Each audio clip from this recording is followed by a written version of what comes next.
एक समय की बात है, एक लड़का खेलने में बहुत ही ज़्यादा कमज़ोर था।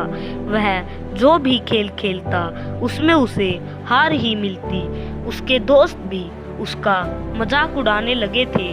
बाद में उसने खेलना बंद कर दिया और वह अपनी माँ के पास गया और कहा कि माँ, आज के बाद से मैं नहीं खेलूँगा, मेरे दोस्त भी मेरा मजाक उड़ाते हैं।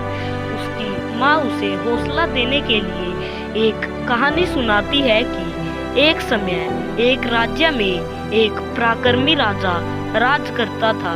एक दिन उसके दरबार में एक विदेशी राजा आया और उसने राजा को एक सुंदर पत्थर उपहार स्वरूप प्रदान किया।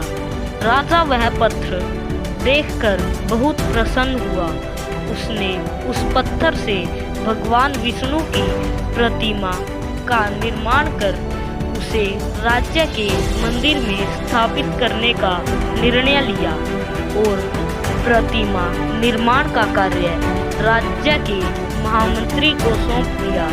महामंत्री गांव के सर्वश्रेष्ठ मूर्तिकार के पास गया और उसे वह पत्थर देते हुए बोला, महाराज, मंदिर में भगवान विष्णु की प्रतिमा स्थापित करना चाहते हैं। 7 दिवस के भीतर इस पत्थर से भगवान विष्णु की प्रतिमा तैयार कर राजमहल पहुंचा देना।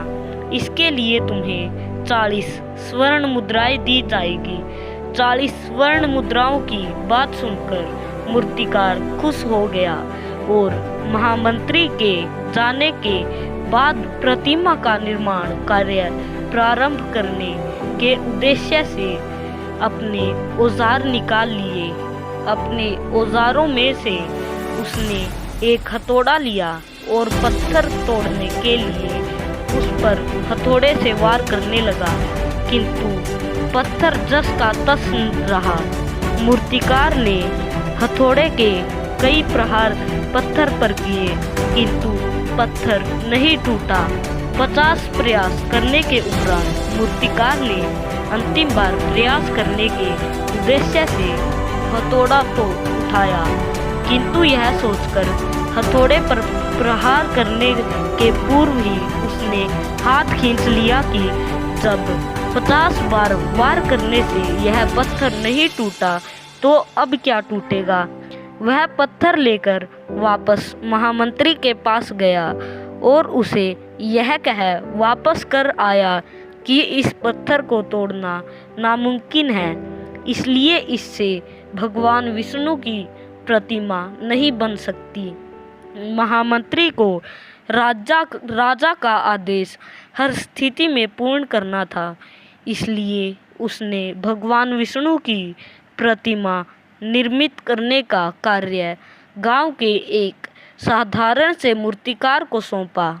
पत्थर लेकर मूर्तिकार ने महामंत्री के सामने ही उस पर हथौड़े से प्रहार किया और वह पत्थर एक ही बार में टूट गया। पत्थर टूटने के बाद मूर्तिकार प्रतिमा बनाने में जुट गया।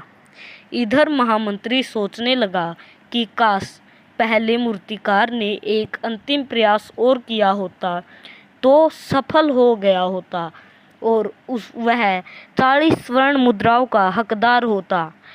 मित्रों, हम भी अपने जीवन में ऐसी परिस्थितियों में 2-4 रहते हैं।